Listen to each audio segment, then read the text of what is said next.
Eu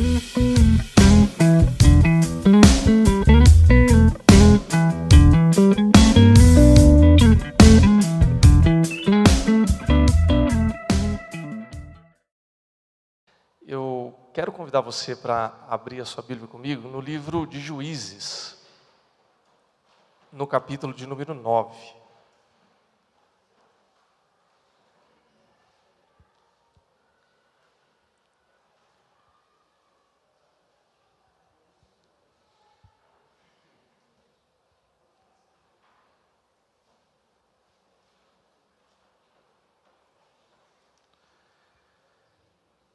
Livro dos Juízes, no Antigo Testamento, capítulo de número 9.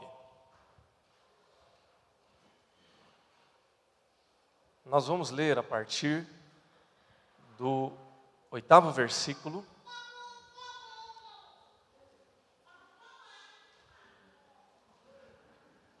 cujo texto é conhecido. Talvez na sua Bíblia, aí na introdução, vai chamar esse texto de Fábula de Jotão, ou ainda Parábola do Espinheiro, ou alguma versão parecida com essa aí que eu citei. O texto diz assim: certo dia, as árvores saíram para ungir um rei para si. Disseram à oliveira: seja o nosso rei.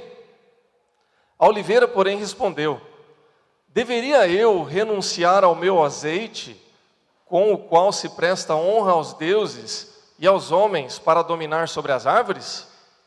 Então as árvores disseram à figueira: venha ser o nosso rei. A figueira, porém, respondeu: deveria eu renunciar ao meu fruto saboroso e doce para dominar sobre as árvores? Depois as árvores disseram à videira: venha ser o nosso rei. A videira, porém, respondeu: deveria eu renunciar ao meu vinho, que alegra os deuses e os homens, para ter domínio sobre as árvores? Finalmente, todas as árvores disseram ao espinheiro: venha ser o nosso rei. O espinheiro disse às árvores: se querem realmente ungir-me rei sobre vocês, venham abrigar-se à minha sombra. Do contrário, sairá fogo do espinheiro e consumirá até os cedros do Líbano. Essa é a palavra de Deus para a nossa reflexão nesta manhã. Vamos orar? Pai, nós queremos te agradecer pela tua palavra e queremos pedir em nome de Jesus que o Senhor continue a falar aos nossos corações nesta manhã. Nós cremos que o Senhor já tem falado, o Senhor já tem tocado as nossas vidas por meio dos cânticos, por meio das leituras dos textos bíblicos, das orações. E agora, Pai, pedimos que em continuidade o Senhor ministra os nossos corações por meio da tua palavra, em nome de Jesus. Amém. Nós iniciamos no domingo passado uma nova série aqui na nossa igreja, cujo tema geral é Menos é Mais. E nesse domingo o tema é Menos falar, mais fazer. E por ocasião desse tema, eu gostaria de refletir acerca desse texto que nós lemos e ouvimos em Juízes, capítulo 9, cujo subtítulo você pode chamar aí da Fábula do Espinheiro, ou da Parábola do Espinheiro, ou da Fábula de Jotão, não importa. Eu gostaria de falar um pouquinho sobre menos falar, mais fazer. Esses dias eu estava vendo um meme na internet, né? Hoje está na moda, né, soltar memes de internet, e um dos memes mostrava um copo, não como esse, né, mas um copo com metade da água. Eu vou colocar um pouquinho mais aqui, só para você acreditar que é metade, porque aqui já está um quarto de água, né? Então, eles fizeram uma pesquisa e diziam assim: vamos selecionar agora o grupo de pessoas que pensa positivo e que pensa negativo. Então, uma parte do povo olhou para esse copo, quem pensava positivo falava assim: esse copo está meio cheio. A outra metade das pessoas que pensava negativo olhou para esse copo e todos disseram: está meio vazio. E aí eles não ficaram satisfeitos e resolveram fazer uma pesquisa com os influenciadores e com aqueles que estão problematizando e conversando nas redes sociais. E quando eles apresentaram o copo e perguntaram, esse copo está meio cheio ou meio vazio? E todos, de maneira unânime, disseram, esse copo está me ofendendo. Irmãos, é lógico que é uma brincadeira de internet, mas poderia ser verdade. Nós estamos vivendo hoje o tempo da problematização. Tudo o que se fala hoje é problematizado. Qualquer opinião que você dê a respeito de alguma coisa não pode ser dado como uma opinião absoluta. Não há mais verdades, não há mais referências claras. Você não pode se posicionar sem que uma enxurrada de vertentes, de problematizações, de conversas, de galhos, de ramos apareçam e digam que aquilo que você está dizendo não é exatamente o que você está dizendo. Isso é um problema da pós-modernidade. Então, não basta dizer que o copo é meio cheio ou meio vazio. O copo é ofensivo. Como também, muitas vezes, a nossa opinião pode se tornar ofensiva, como a nossa postura de vida pode se tornar ofensiva, ou não, dependendo de quem está fazendo a leitura. Ainda há pouco, no encontro que nós tivemos ali no café da manhã, a nossa irmã Grace estava trazendo uma palavra muito abençoada sobre a importância dos pais como referência, por ocasião do Dia dos Pais. E uma das coisas que ela falava, a qual eu concordo, e que nós também abordaremos aqui na nossa reflexão, é acerca da necessidade que nós temos de assumir o nosso papel e viver sem medo de acreditar que o nosso papel é de ser pai, é de ser realmente referência nesse sentido e de formar a nossa família, pai, mãe, filhos, de acordo com aquilo que a palavra de Deus nos instrui e nos orienta. Só que isso, irmãos e irmãs, isso já foi previsto pelo apóstolo Paulo há muito tempo, quando ele dizia, e o Novo Testamento fala a respeito disso, que o evangelho é escândalo. E de fato é, porque ele vai contra, muitas vezes, o que a sociedade imagina, prega ou diz. O próprio presbítero Pedro falou a respeito disso, acerca dos dízimos, por exemplo. Que loucura é essa? É uma loucura de quem crê. É uma loucura de quem vive segundo a palavra de Deus. Então, se por acaso você olhar essa mensagem com o copo meio cheio, Deus te abençoe. Se você olhar essa mensagem com o copo vazio, Deus te abençoe também. E se por acaso essa mensagem for ofensiva para você, que Deus tenha misericórdia da sua vida. Ou não, para ser bem problematizador.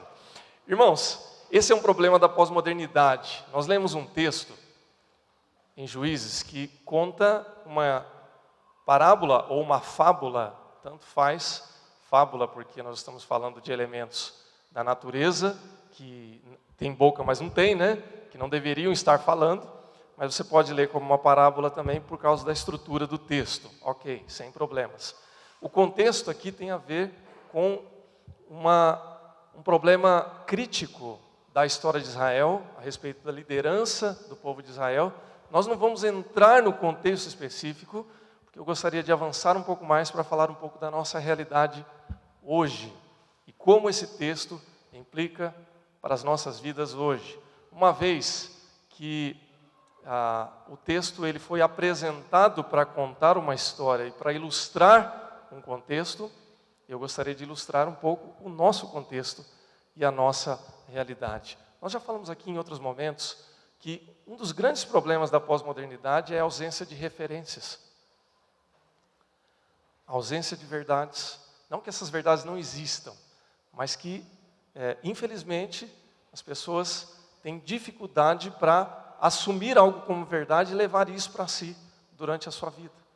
Sempre tem uma outra palavra que vai relativizar, que vai desconstruir e que vai fazer com que essas coisas não sejam aceitas como uma norma ou como uma direção clara para se seguir. É por isso que nós vemos hoje tantos problemas na sociedade, famílias sem um referencial claro, filhos sem um referencial claro, homens e mulheres sem saber, bastante inseguros com relação ao seu papel. Eu devo agir assim, devo agir assado, como é que deve ser, então, a minha conduta? Isso tem se refletido em todas as áreas da nossa vida e da nossa sociedade. No entanto, a palavra de Deus nos convida para agir de uma outra maneira, porque nós temos um referencial claro, que é o nosso Senhor Jesus Cristo.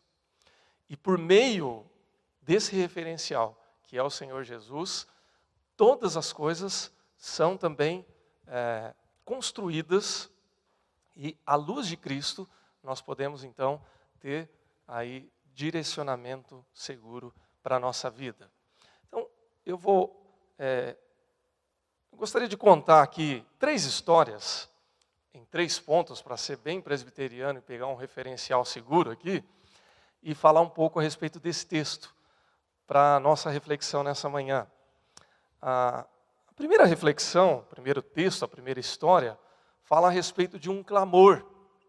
O clamor do texto diz assim: reine sobre nós. Lá no versículo 8 diz assim: certo dia, as árvores saíram para ungir um rei para si, e disseram à oliveira: seja o nosso rei. E assim por diante, com cada uma das árvores. A primeira história que eu gostaria de contar é sobre liderar. Há 11 anos atrás, eu fui recebido num presbitério bastante tradicional na nossa denominação, lá no sul de Minas. E eu digo tradicional não porque ele é melhor do que os outros, mas é porque ali nós temos 4 igrejas centenárias. 2 das igrejas mais antigas presbiterianas de toda a América Latina. Então, é uma região muito tradicional nesse sentido. E no segundo ano, por algum mistério de Deus, eu fui eleito presidente daquele presbitério. É mistério de Deus, irmãos. Muito novo ainda. E eu me lembro que, quando eu fui eleito, na hora eu já ia recusar.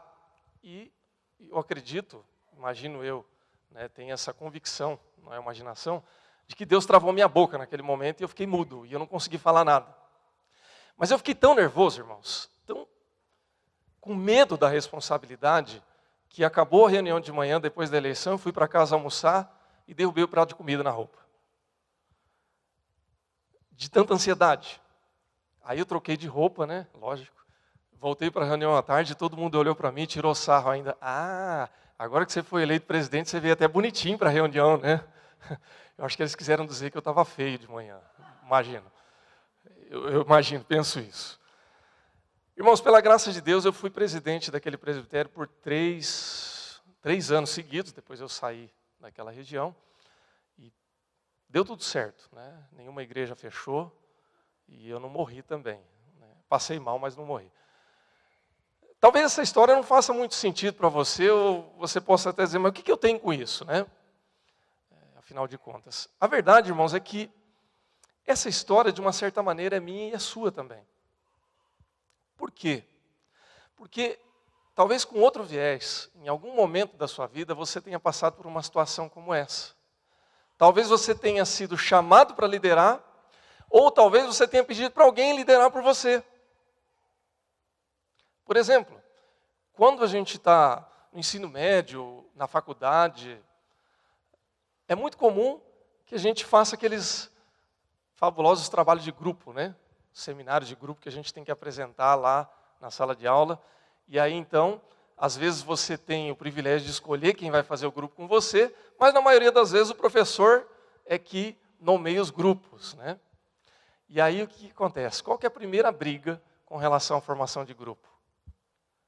Quem vai liderar o grupo e quem vai falar ali na frente, né, para o professor e etc. Quem vai fazer ali as tarefas do grupo, a divisão das tarefas? Você já foi líder de grupo na faculdade? Se você liderou, você sabe do que eu estou falando. Se você não liderou o grupo, você também sabe do que eu estou falando. Porque provavelmente você pediu para alguém falar, não, você fala melhor que eu, você pode falar, eu vou fazer a pesquisa, eu tiro o xerox. Pode deixar que eu fico com a parte de dividir os textos aqui. Enfim, né? Você sabe do que eu estou falando, né? Você já passou por isso. né? Eu não sei por qual razão também, via de regra eu acabava tendo que falar. Né? Irmãos, tem uma coisa boa de fazer mestrado, viu? Pelo menos em humanas. Pelo menos no mestrado, quando trabalhar em grupo, é em dupla. Então não dá para você jogar nas costas do outro e fazer, os dois têm que se virar. Pelo menos essa foi a minha experiência. Então, você sabe do que eu estou falando. Porque, na verdade, irmãos, a maioria das pessoas não quer liderar. A maioria das pessoas espera que alguém possa cuidar, resolver e guiar a sua vida. E se você se sente assim, não se sinta mal. Todos nós, em certa medida, precisamos de alguém que direcione a nossa vida, que nos lidere, que dê um rumo, que tome algumas decisões para a gente. Nós moramos num país democrático, não é verdade? Pelo menos a gente acredita nisso, né? Bom, não sei se acredita, mas o discurso é esse. A gente escolhe pessoas que cuidam da nossa vida, que nos governa, que nos lidere, que tome decisões. E a gente pede a Deus para que essas pessoas sejam as melhores possíveis. O fato é que assim é a vida. Quando nós lemos a parábola, ou a fábula, que diz que as árvores saem para ungir um rei sobre si, elas estão, na verdade, refletindo um clamor que é o clamor de todos nós. Nós buscamos alguém que possa nos liderar, que possa ir à frente, que possa, com mais maturidade, com mais capacidade, tomar algumas decisões e nos ajudar a viver a nossa vida da melhor maneira possível. E hoje, mais do que nunca, as pessoas estão sem saber para onde ir. Quando nós falamos da ausência de referências, da ausência de verdades, é porque está claro que as pessoas estão correndo para tudo quanto é lugar. E não estão achando, de fato, o melhor caminho para seguir. Como que isso implica para a nossa realidade hoje? Irmãos e irmãs, a palavra de Deus diz lá em 2 Coríntios, no capítulo 5, versículo 20, que nós somos chamados embaixadores de Cristo, como se Deus estivesse fazendo o seu apelo por nosso intermédio. Como que isso implica para a nossa realidade? Há um clamor da nossa sociedade que diz assim: reine sobre nós. As pessoas estão buscando alguém para reinar sobre si. E nós conhecemos aquele que é chamado o Rei, que é o nosso Senhor Jesus. Lembra o que Jesus diz quando ele chega, logo no início do seu ministério, ele diz assim: o reino de Deus está entre vós. E Jesus é, na verdade, o Rei de todos nós. Há um clamor: reine sobre nós. Nós conhecemos o Rei e nós somos os embaixadores desse Rei. O que isso significa, irmãos? Significa que possivelmente muitos de nós estamos sendo chamados para governar, para liderar, para dar o norte, para assumir a responsabilidade, não para falar apenas, mas para fazer. E cumprir o papel que Deus nos chama para fazer. Agora talvez você pergunte assim: mas todo mundo vai liderar, todo mundo vai ser cacique, não vai sobrar índio? Não, irmãos, nem todo mundo vai liderar. Mas em alguma área da sua vida você vai liderar, porque você é chamado filho de Deus, embaixador de Cristo. E com a ausência de referências que nós estamos vendo aí na sociedade, você pode ser referência, por exemplo, de marido, de esposa, de filho, de trabalhador, de pessoa honesta, de pessoa com caráter, de pessoa de acolhimento, de amor, de ética. Porque esses são os valores do reino de Deus, a qual nós temos um rei, que é o Senhor Jesus Cristo.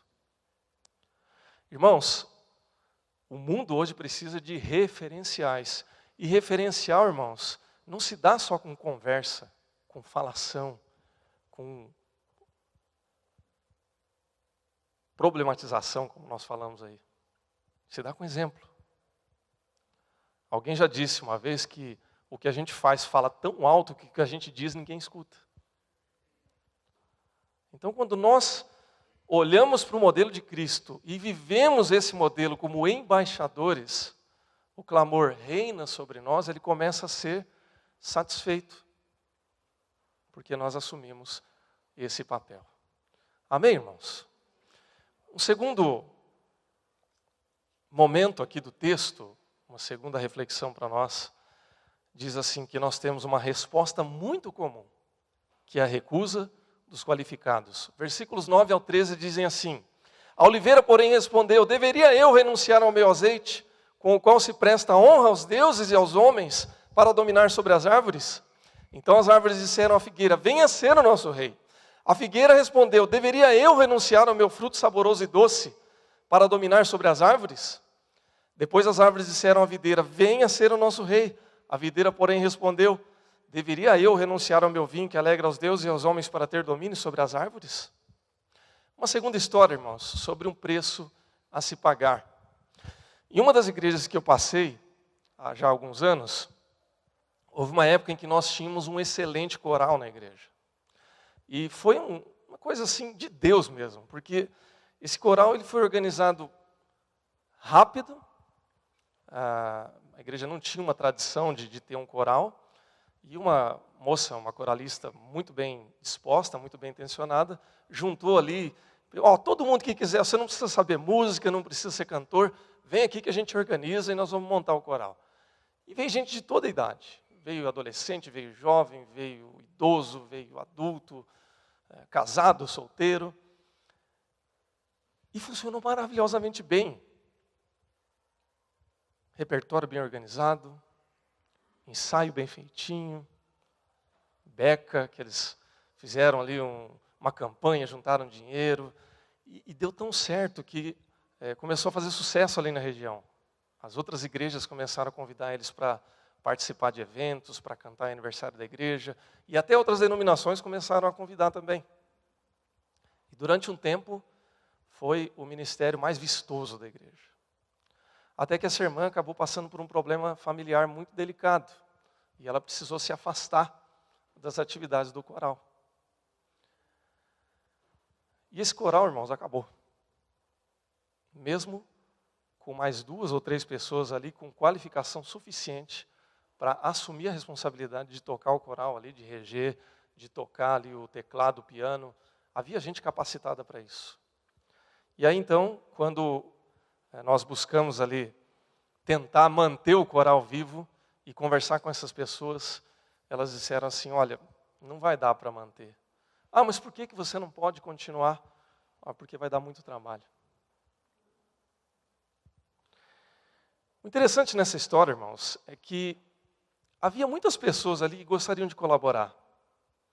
Quem estava cantando no coral queria colaborar, cantando.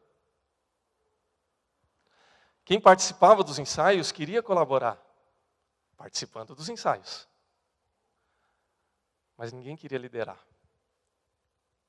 porque dá trabalho. E é assim, irmãos, eu imagino, que é a história de muitos ministérios que a gente tem na igreja, e de muitas coisas boas que a gente começa em algumas áreas aí da nossa vida, na família, no trabalho, mas que muitas vezes não vão para frente, porque falta alguém que assuma o risco de cuidar e de levar a coisa adiante.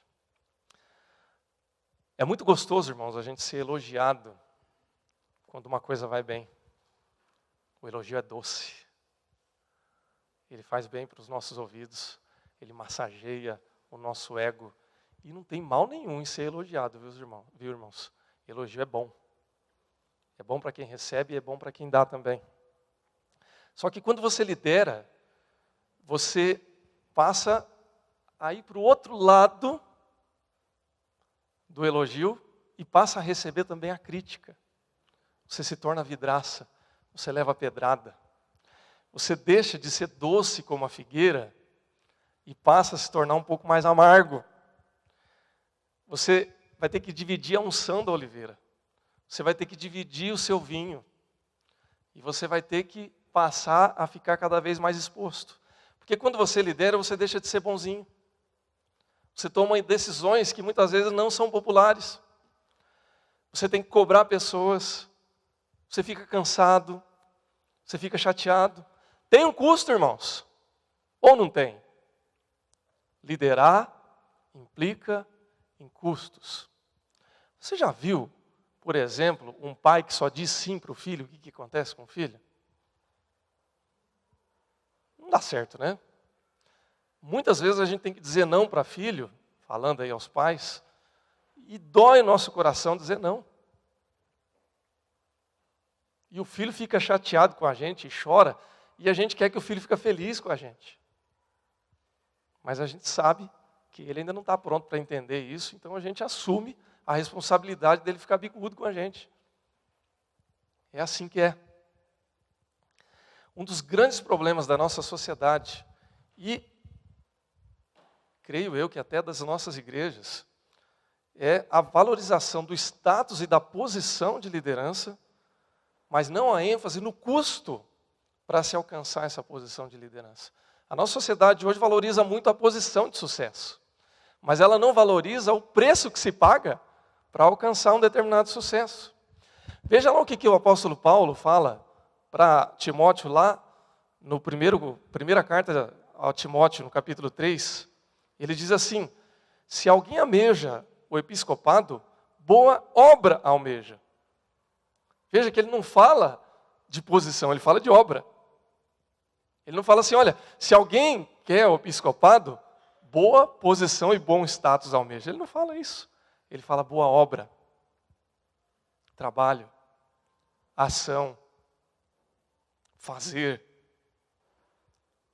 Isso tem a ver com a capacidade de se expor, tem a ver com a coragem de errar, tem a ver com a vontade de ver alguma coisa feita, mesmo que não seja perfeita, mas que aquilo aconteça realmente. De você defender aquilo que você acredita, independentemente da imagem que isso vai gerar a respeito de você. Se vão falar que você é um crente fanático, se vão falar que você é doido porque você está dando dinheiro para a igreja, ou porque no fim de semana você escolheu exercer um ministério, dar um curso ou participar de um curso, participar de um acampamento de mulheres, fazer um café da manhã, participar de um projeto social. Tem um custo, irmãos. Eu seria mentiroso aqui se eu dissesse, não, mas isso não dá trabalho. Dá trabalho sim, você vai ficar cansado. Você vai pôr a mão no bolso. Você vai levar pedrada. Agora, esse é o clamor, e o que a gente vê é a recusa daqueles que são qualificados. Quando a gente vê que as árvores qualificadas, que têm o fruto doce, a figueira doce, o figo doce, a videira com as suas uvas, a oliveira com seu azeite, são todos bens preciosos, mas que não estão sendo utilizados como deveriam, porque elas não querem perder esse privilégio. Irmãos, deixa eu falar uma coisa que é muito séria. A maior concentração de pessoas qualificadas para mudar o mundo estão dentro da igreja. Está entre os cristãos. E eu vou dizer por quê. Primeiro, pelo aspecto bíblico mesmo. O reino de Deus, ele é inaugurado em Jesus Cristo, e a igreja é o veículo privilegiado para falar de Cristo. Então tem todo um componente espiritual. Deus, ele age por meio da sua vida, meu irmão. Você crê nisso? Você pode até falar amém com convicção. Assim, aquele amém, assim. É verdade de Deus, viu, irmãos? Não é pós-modernidade, não é verdade absoluta. É Deus que age por meio da sua igreja. Então, só pelo aspecto espiritual, nós já somos plenamente capacitados. Mas não é só o aspecto espiritual. O aspecto espiritual é o primeiro componente. Agora, o que acontece quando uma ou duas gerações de família começam a participar da vida com Deus firmemente numa igreja? Qual é a grande qualidade dos crentes, irmãos? O crente, por exemplo, quando eu falo crente aqui, o cristão, em geral, o cristão, via de regra, não tem vício. Então ele tem uma vida mais estável. Ele gasta menos com bobagem. O cristão, via de regra, tem uma família mais estável. Então ele tem referências melhores. Ele tem valores melhores. O cristão, via de regra, valoriza o estudo. Então ele acaba alcançando coisas melhores na vida por meio do estudo. O cristão, via de regra, ele acaba subindo e ascendendo socialmente, por conta de todas essas coisas. O cristão, via de regra, ele tem uma cosmovisão de mundo muito mais ética, uma moral mais elevada. Eu estou falando via de regra, irmãos, porque infelizmente há exceções, mas você está entendendo o que eu estou dizendo. E esse conjunto de coisas faz com que os melhores quadros da sociedade estejam dentro da igreja. Ou seja, dentro da igreja nós encontramos figueiras, nós encontramos oliveiras, nós encontramos aí as melhores árvores. Árvores que dão frutos preciosos. O problema, irmãos, o grande problema é que quando vem o clamor, reina sobre nós, esses melhores quadros dizem assim, agora não vai dar. Não vai dar porque eu não posso deixar o doce da figueira. Eu não posso agora desperdiçar o meu vinho. Eu não posso desperdiçar o meu azeite. A gente tem solução para um monte de coisa na igreja, irmãos. Na ponta da língua, no falar. Mas na hora do agir, a gente dá uma afinada boa. Por quê? Porque demanda tempo. Eu abrir mão do meu fim de semana? De jeito nenhum. Eu vir durante a semana na igreja ou fazer uma atividade? Deixa para o outro irmão. Eu não posso. Eu tenho que gastar tempo, investir tempo com o discipulado? Meu azeite não dá para isso. Irmãos, nós precisamos fazer mais. E isso implica um custo. Mas a gente não pode recusar esse custo porque é o clamor. É para isso que Deus nos chama. É para isso que Deus nos vocacionou. Amém, irmãos? Está muito duro, irmãos? O copo está ofendendo, irmãos? Tá não, né? Está meio cheio, está meio vazio?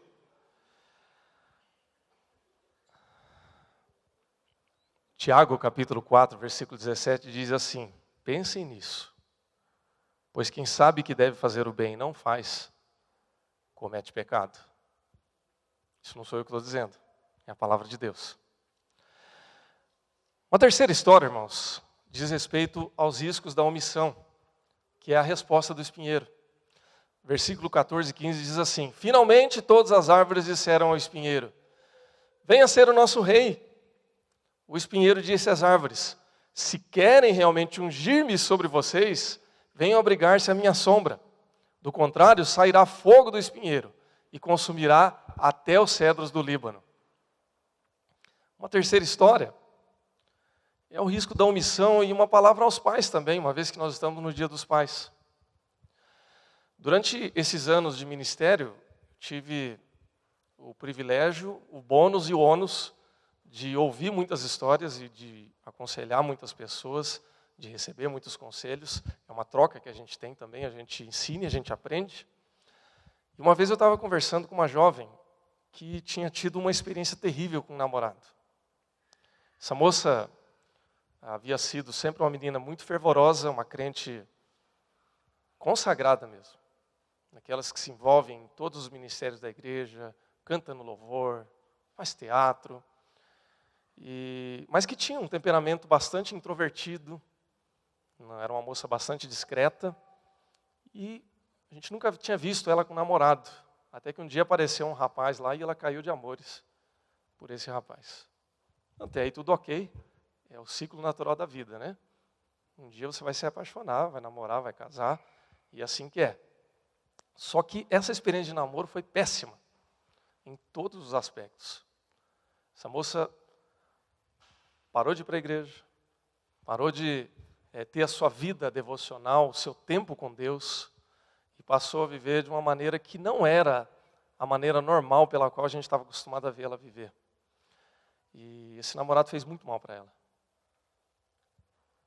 Acabou com a autoestima dela, traiu ela, roubou ela financeiramente, entre outras coisas que a gente poderia estar aqui que não vem ao caso. E, já muito magoada, eu perguntei para ela, escuta, mas você viu ele fazendo isso, te tratando mal tanto tempo, e por que você continuou? Por que você não, logo de cara, quando você percebeu que não estava legal, por que você não saiu dessa relação? Ela falou assim, eu não conseguia. E eu perguntei, mas como que funcionava isso? E ela dizia assim, olha, todas as vezes que eu estava me sentindo mal, ele me elogiava. Ele falava que eu era bonita, falava que eu era inteligente. E eu olhei para ela e falei assim, mas qual a novidade disso? Você não sabia que você era bonita? Você não sabia que você era inteligente? Você é bonita, você é inteligente. Precisava dele para falar isso para você? E aí ela, refletindo, ela falou assim, olha, eu nunca ouvi isso em casa. Nunca ninguém em casa chegou para mim e falou que eu era bonita. Ninguém falou que eu era inteligente. Não é uma coisa que eu estava acostumado a ouvir. Um outro jovem foi estudar em Londrina, na época em que eu estudava lá, amigo. Foi fazer faculdade, e no segundo ano de faculdade ele voltou para casa porque ele estava arrebentado nas drogas. E aí, conversando, ele disse assim, olha, eu nunca quis vir para Londrina. Eu não queria sair da minha cidade. E a gente perguntou, mas por que você saiu então? Eu esperava que meu pai dissesse para mim que não era para eu ir. E ele nunca disse para eu ir, ou para eu ficar. Ele falou para eu fazer o que eu quisesse. E conhecendo um pouco a história dele, a gente sabia que o pai nunca falava não para ele. Ele falava, pai, eu vou fazer tal coisa. Tá bom, filho. Pai, agora eu vou fazer isso. Tá bom, pode fazer.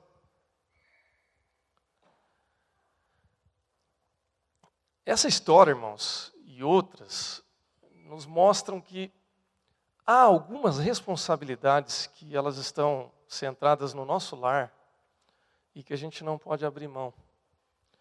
E falando um pouco a respeito dos dias dos pais, uma das grandes responsabilidades que devem ser assumidas hoje tem a ver com os pais, especialmente com a figura paterna. Isso a gente ouviu hoje de manhã com a Grace, e eu quero falar mais um pouquinho ainda sobre isso. Quando eu conversava com essa moça, estava claro que ela tinha uma carência absurda do pai elogiar ela e falar, olha, você é bonita, você é inteligente, mas a relação dela com o pai era distante. Do mesmo modo, esse jovem queria que o pai dissesse um pouco de não para ele, porque faltou não na vida dele. E o não, irmãos, é libertador. O não, ele ensina muito mais do que o sim. Quando o não vem pelo amor, vem pela consciência. Ou Deus nunca disse não para vocês? Para mim, ele vive dizendo não, porque eu não sei pedir. Só peço bobagem. Né? É não na certa. Ou você nunca pediu bobagem para Deus? É só o pastor que fala bobagem. O pastor fala um pouco mais, né? Irmãos, quando nós assumimos as nossas responsabilidades, sempre vai ter um espinheiro pronto, à espreita, feliz da vida, para assumir o nosso lugar. Quando a figueira não assume, quando a videira não assume, quando a árvore frondosa não assume, o espinheiro vai dizer assim, tá bom, eu assumo.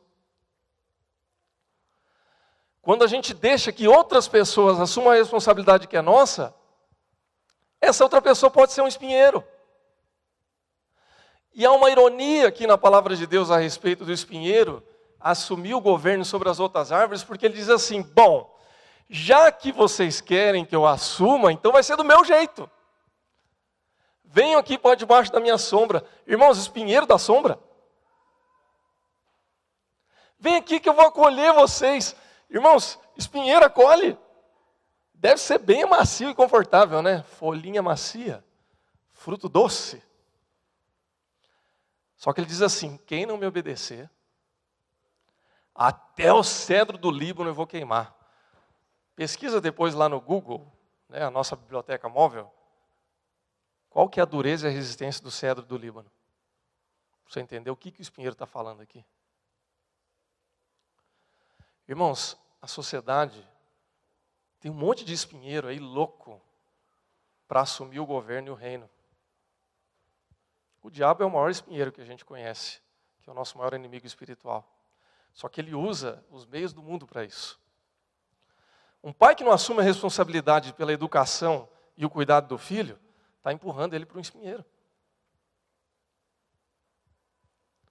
Um casal que não assume a responsabilidade de um seu parceiro, do outro, está empurrando o seu parceiro para o espinheiro. Uma igreja que não prega o evangelho, que não vive, que não age como cristão, está dizendo para a sociedade, deixe que o espinheiro te governe. E o espinheiro está louco para governar, irmãos. Você conhece esse discurso.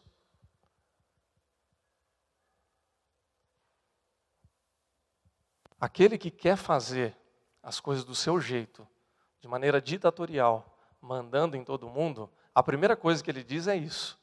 Olha, eu não queria, mas já que vocês querem que eu seja, então vai ser do meu jeito. E aí você fica rendido. Você não tem mais para onde correr. Eu tenho a convicção, irmãos, que aquela moça encontrou um espinheiro.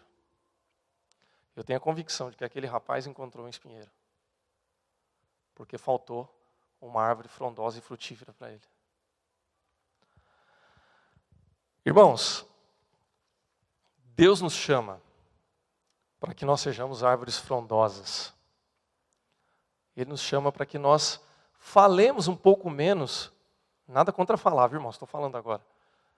Mas para que a gente possa agir, fazer um pouco mais, de acordo com a vontade e com a palavra de Deus. Para isso é necessário que a gente tenha posição clara.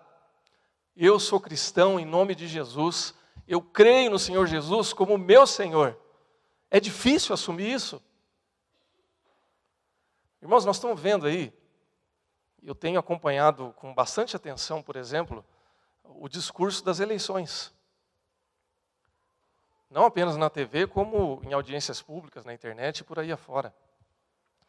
Tem cristão que não consegue assumir uma posição clara com respeito a favor do aborto ou não. A descriminalização do aborto. Fica em cima do muro. E eu não estou em cima do muro quanto a isso. Eu sou contra. Tem gente falando a respeito do crime, a respeito de um monte de coisa. E quem tem que dar uma posição clara, não dá. Está com medo do quê? Isso é só um exemplo, tá? Não vou falar de política aqui, mas só para a gente pensar um pouco a respeito dessas coisas.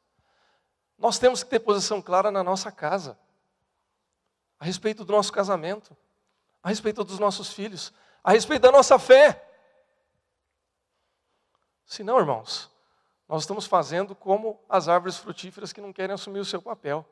E estaremos empurrando a responsabilidade para o espinheiro. E você pode ter certeza, viu, irmão, que o espinheiro está louco para agir. Está só esperando uma oportunidade. O que nós podemos concluir com isso? Existe um clamor por um rei. Venha, seja o nosso rei, governe sobre nós. Nós cremos, irmãos, que o nosso rei é o Senhor Jesus Cristo. Amém, irmãos? Esse é o nosso rei.